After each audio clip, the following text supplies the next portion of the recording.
If you're going to mediation soon or you have clients who are, consider pre-mediation coaching with us at High Conflict Institute. This is a brand new service we're providing, and here's why. Most people are unsure what will happen in mediation and how to prepare for it, especially in a high conflict mediation. Studies show that regardless of the skill level of your mediator, learning a few key conflict resolution skills can increase your success of settling your matter out of court. Our pre-mediation coach will work with you in a 90-minute one-on-one session by Zoom or phone to help you learn to stay calm, to make reasonable proposals, and make decisions that can last. A small investment with significant positive outcomes.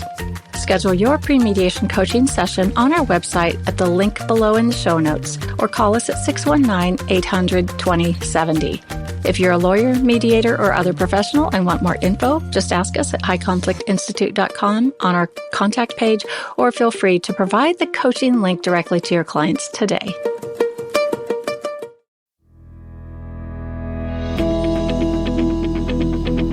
Welcome to It's All Your Fault on True Story FM, the one and only podcast dedicated to helping you identify and deal with the most challenging human interactions, those with someone who may have a high conflict personality. I'm Megan Hunter, and I'm here with my co-host, Bill Eddy. Hi, everybody. We are the co-founders of the High Conflict Institute in San Diego, California, where we focus on training, consulting, and educational programs and methods, all to do with high conflict. In this episode, we're focusing on something that may seem innocuous when it's actually one of the most important things you can do with someone who may have a high conflict personality. And that secret ingredient is called connection, which may seem a little counterintuitive. So I think Bill will be able to explain that very well today. But first, a couple of notes. If you have a question about a high conflict situation, send it to podcast@highconflictinstitute.com or through our website at highconflictinstitute.com/podcast, where you'll also find all the show notes and links from today's episode. We're grateful that you're listening and hope you'll really enjoy today.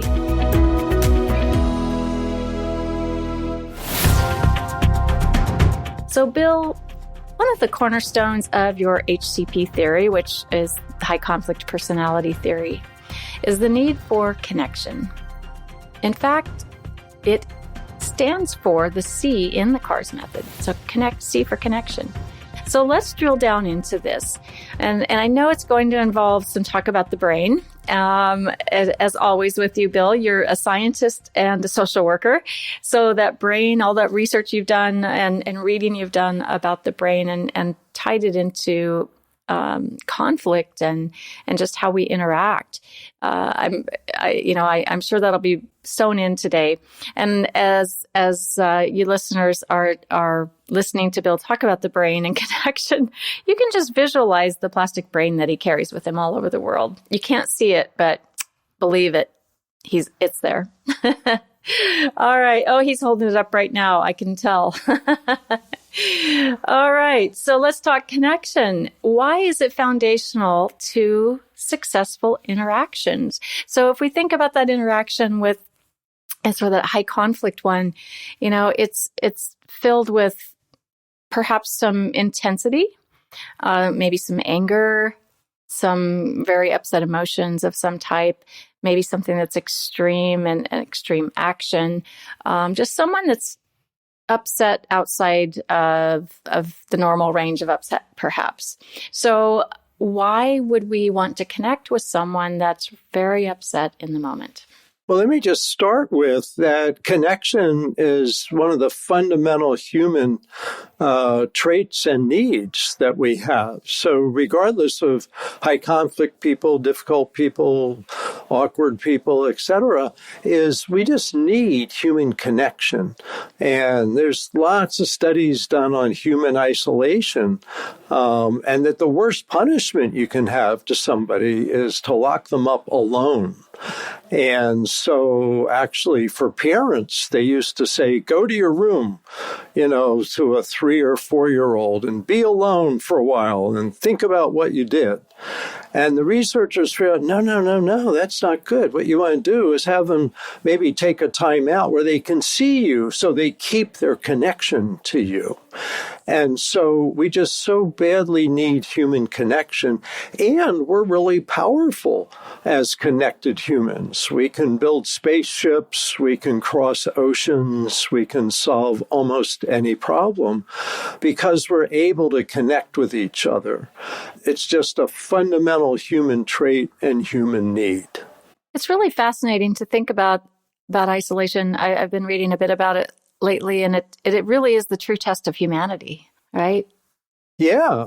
What is it? No man is an island. We think we can be alone and we think we can tough it out, But when people are alone for too long, their thinking starts to get a little off, that being connected to people helps ground us and really helps us be our best selves, because through that connection, we find out what we're good at, what people like. If we're doing something people don't like, we find it out pretty quick.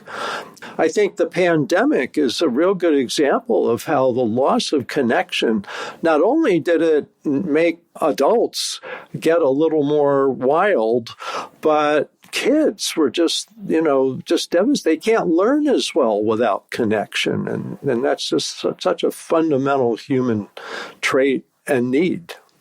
And to have successful, relationship management with someone with a high conflict personality, let's tie into that. Let's dig into it and talk about connection and those interactions. What is the impact? Why?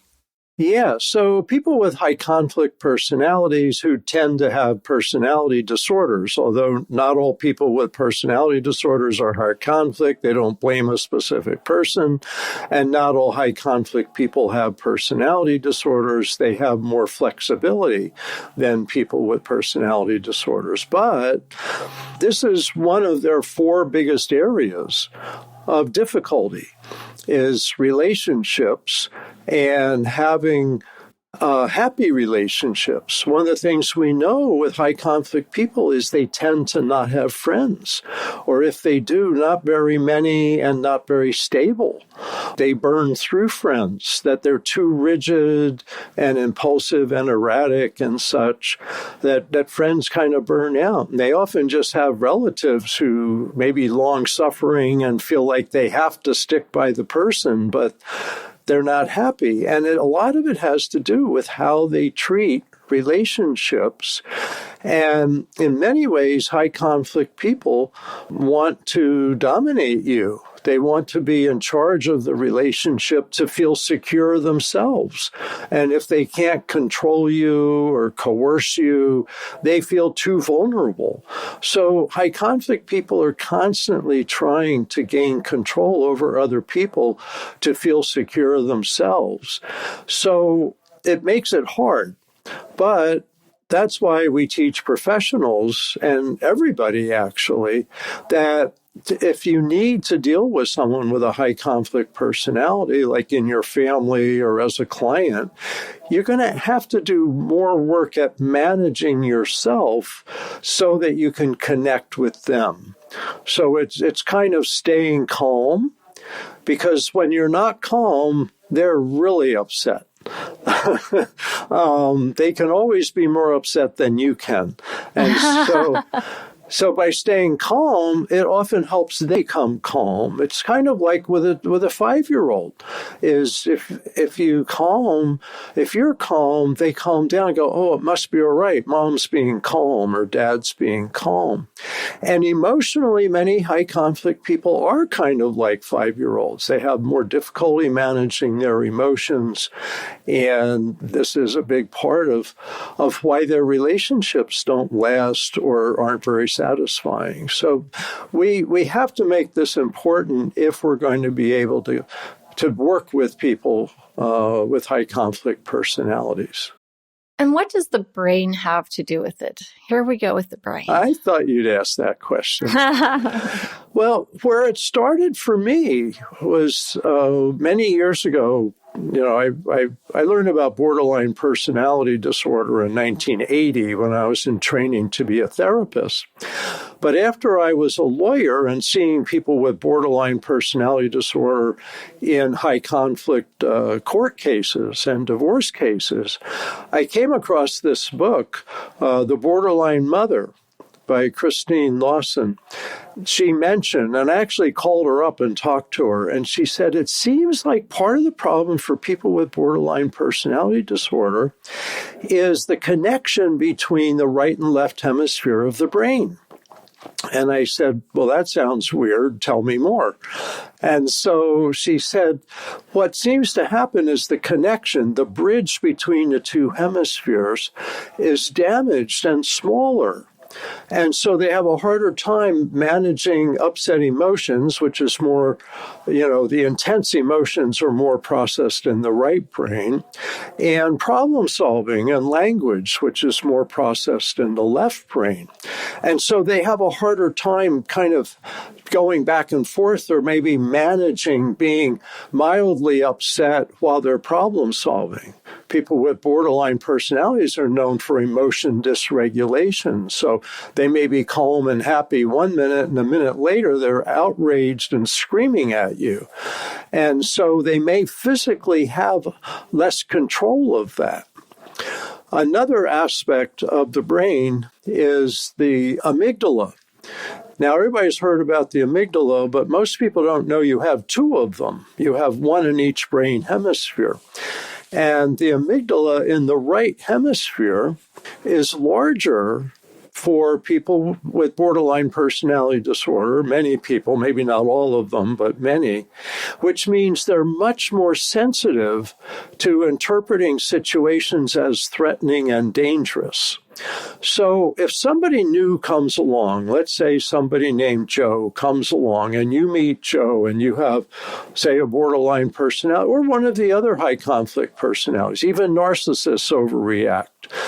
And so they go, oh, wow, Joe is reminding my amygdala of Uncle Jack, who was a jerk. Maybe he was abusive or was difficult. And so just like that, the person hates Joe. Well, Joe may be their boss, or Joe may be someone that would make a really good relationship. And so they're already reacting to Joe with this negative memory of another past experience because they've got more of an emphasis on sensitivity to danger and fear, etc. Now, I've been talking about borderline personality in particular, but histrionic personality apparently has some of the same smaller corpus callosum between hemispheres and the larger amygdala. I believe that people with narcissistic personality have not learned to make connections with people as well either. It may not be fear-based, but they just haven't been trained to care and to connect with people like that. So you have people with these issues, and certainly antisocial personality disorder.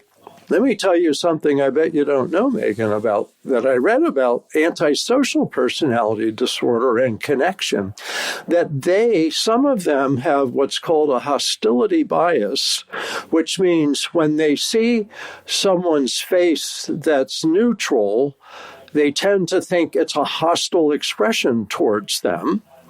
And if they see someone's face that's fearful, they tend to interpret it as neutral. So they misread people all the time. Wow.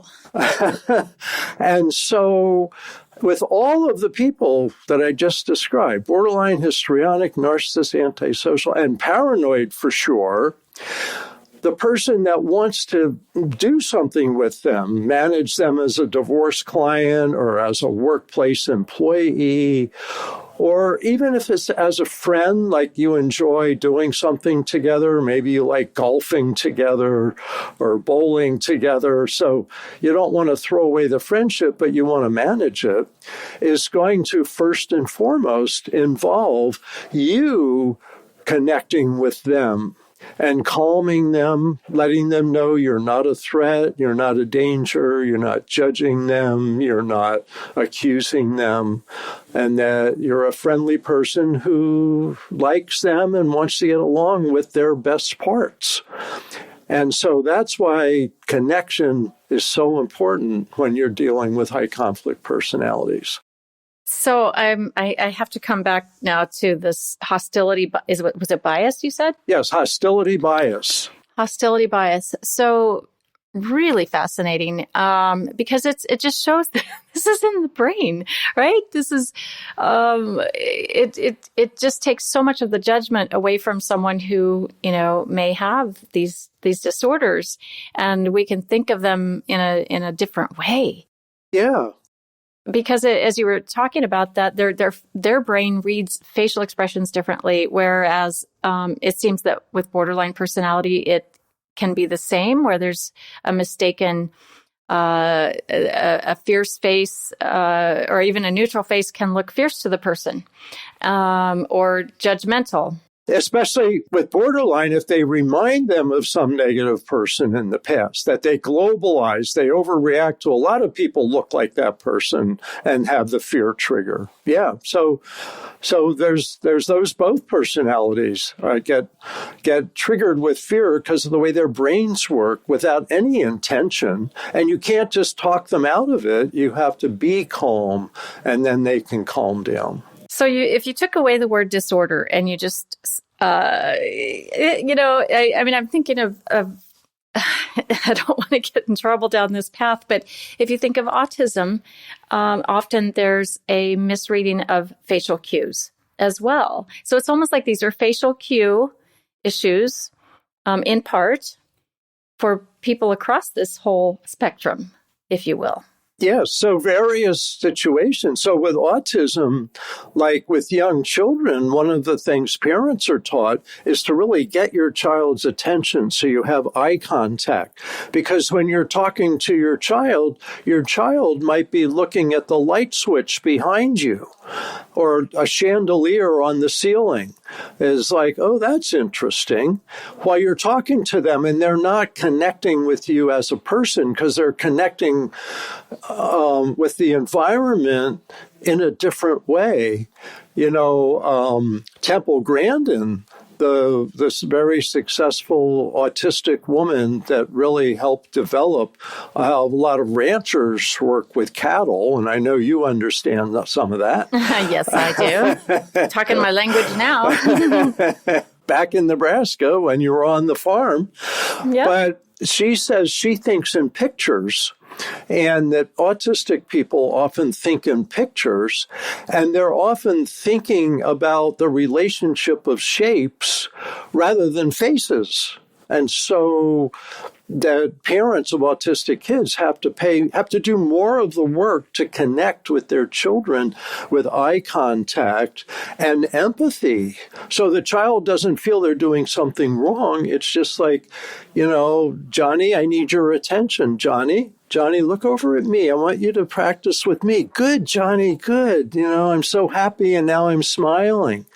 Can you try smiling back, Johnny? And so it's something that, the more we learn about the brain, I think the more understanding and empathetic we are with people that have these difficulties relating to people, and that they can, if we structure things maybe a little differently, and if we know what we should do instead. And so empathy and attention and respect are things that are not that hard for us to do, but are so important to these people that we're working with.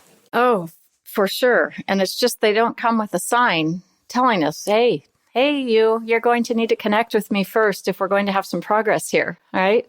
So, there are signs if you're looking often, not always, but that's why we need to take it slow. cultures are different with this too. And one of the things I remember learning about conflict resolution was that Southern cultures, like Southern Hemisphere, South America, Africa, etc., really, if you're going to have a conflict resolution meeting and you've got 6 people coming in, 6 of your people and 6 of their people, and you come in and sit down together, you're going to have to get to know each other and not just get straight to business. Like, okay, what's our agenda? Who's got the first report? You're going to need to get acquainted some. You're going to need to talk and get to know. And that's expected in many cultures and not expected, like Western cultures are more, let's just get down to business.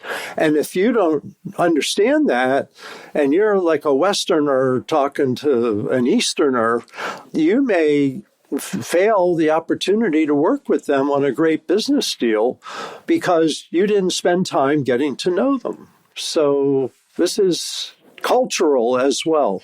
Yeah, I had an experience of that in Singapore, visiting a printing facility, and they had a special room for guests to come in. It was not a conference room. It was a room with a beautiful sofa and a couple of nice chairs and tea and some cookies. And we, broke bread together first. So you're exactly spot on. Connect a little first. Get to know each other a little first. We have some things to learn. But why is it hard to remember to connect first? I think we're so attuned to just engaging in, problem solving. So is that the key? Is we're so used to problem solving first? Absolutely. And especially, I have to say, men, that we like to fix things. And if you tell me, Bill, we got a problem and I'm really stressed out about it, I'm going to go, what's the problem? And let's fix it. And maybe you want to have some dealing with the stress first.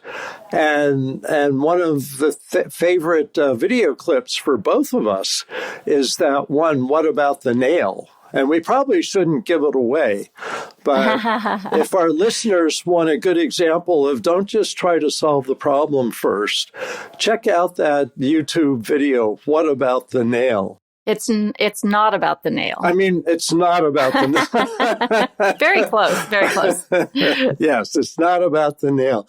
But I think we tend to want to fix things first. And I'll speak, I think, for lawyers, for mediators, certainly for judges, for therapists, that we all want to fix stuff, even human problems. We want to fix them. Human resources, you got to human resource problem, let's fix it.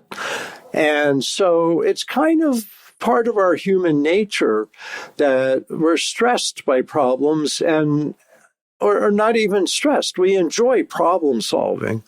The getting to know and connecting first, it's often just not even cross our mind. In many cases, I go, oops, I realize I didn't really connect with this person. I'm kind of way ahead of where they are, and I need to be where they are if we're going to get anything done. And it's almost like our job descriptions. When we apply for a job or we start a business or we open a law firm, we are there to do a job.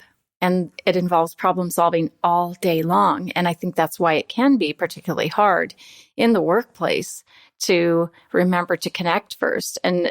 Or even if you're a lawyer dealing with, a very challenging client or opposing counsel, we're so used to problem solving and we expect others are ready for problem solving and they're really not. And so I like to say, if you're doing more problem solving than your client or with that person who's, very upset, if you're the one doing all the problem solving or going immediately to problem solving, where do you think that leaves that person? It's going to leave them stuck in some negative right brain emotions if they're there, right? And you're not going to be helping them by problem solving. You need to connect first. So we need in our job descriptions, along with all of those responsibilities of all the job duties and the tasks that we're going to do in our role, number one should be take time to connect first. And perhaps that would help people remember that this is a part of life. It can be very hard to do, when we're emotionally hooked. But I do have to say, Bill, that as you were talking about, men jumping straight to problem solving, this is like, my husband, Paul, he's just the nicest man in the world. And his brain immediately is just problem solving all the time. And I remember just yesterday morning hearing him on the phone with one of his customers. He seldom gets upset, but I could tell he was a little bit agitated. And it was because he had done problem solving in advance, too soon, prematurely, and solved this customer's problem before he had the contract. Right? Yeah. And he was kind of beating himself up for, why do I do this? I problem solve and I, just jump ahead and trying to do something nice for somebody. And we have the same issue, just like kind of in our marriage and our communication. We've always, we've kind of gotten into a pattern of if I don't want my problem solved, I will tell him in advance. Uh-huh. Dear, I'm going to tell you something, but I don't want any problem solving. I just really would like to vent or complain. And he goes, oh, that sounds interesting, Megan. That sounds frustrating. Tell me more. He's learned your statements from you, from me, and we do pretty well. But women can do the same. We jump into problem solving a little bit too early at times as well. And I know for me, in my busy workday, it's just so easy to go straight to problem solving and forget to connect sometimes. So can you over-connect? Or you've talked some about ear statements, but can we get stuck in earland too much, connect too much? Or when should we stop connecting? Yeah, well, let me say a little bit more about ear statements that show empathy, attention, and respect. That this is a good way to connect because it appeals to the right brain, emotional brain. And this seems to be, when I think of the right brain, I think of the protective brain, that the right brain's always looking in the environment. How am I doing? Am I safe? Am I in danger? And my left brain may be listening to somebody talking, but my right brain's kind of scanning for danger, including in tone of voice, facial expressions, and hand gestures. And so the right brain to trust somebody new or to trust working out a problem is paying attention to, do you respect me? Do you care about me? Are you going to pay attention to my concerns? And so the right brain, the language of the right brain, in many ways, I think, is ear statements, empathy, attention, and respect. It craves it. You're right. I hadn't thought about it that way, calling it the language of the right brain. Yeah. It craves empathy, attention, and respect. And the more stressed we are, the more we want that. So when you're having that discussion like with Paul and you just want to vent a little, is you're calming your right brain. And when he says, tell me more, then he's helping you calm your right brain. And so these connections are actually influencing the other person. The way you talk when they're upset influences, I think, which part of their brain they're going to respond to you with. So if you're conscious of this, you can pay attention to giving empathy, attention, and respect. That calms them, and then you can get work done. But the question that you started out with here is, can you overdo it? Can you get stuck in earland? And I want to say absolutely yes. So it isn't just giving people empathy, attention, and respect, and especially high conflict people. They need that, but that's not the place to stop. Because in a way, you're having a conversation, in my mind, with their right brain. And their right brain is where the upset emotions are. You're calming the upset emotions. They're hearing that. They're pleased to hear that. But that's still the part that's having the conversation with you. What you then want to do is move to problem solving and move them over to their left brain, looking at things like choices, decisions, proposals, so that they're not just stuck there with the right brain.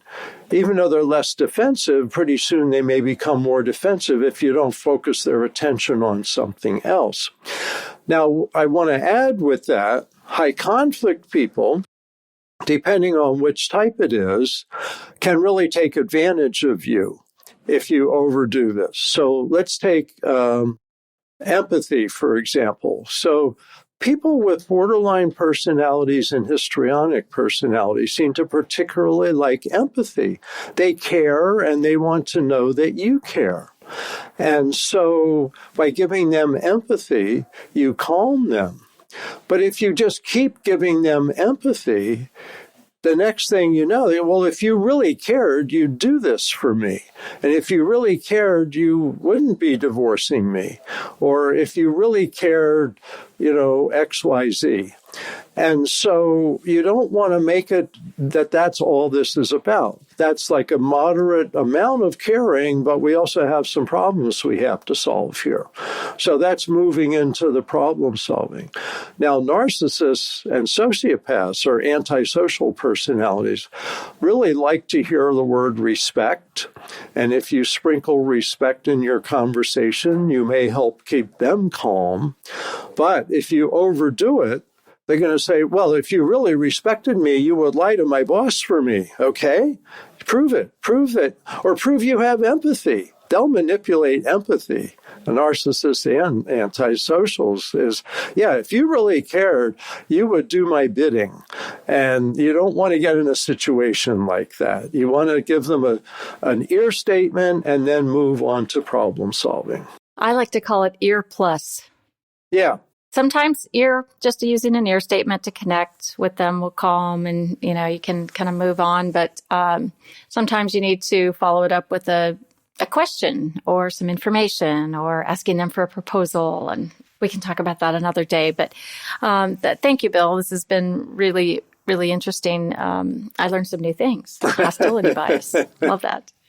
All right. So I hope you listeners have enjoyed this today. It's always so fascinating to learn about the brain and just understanding other humans better so that we can all relate together better. The more you know, the more powerful the interactions and the connections will be.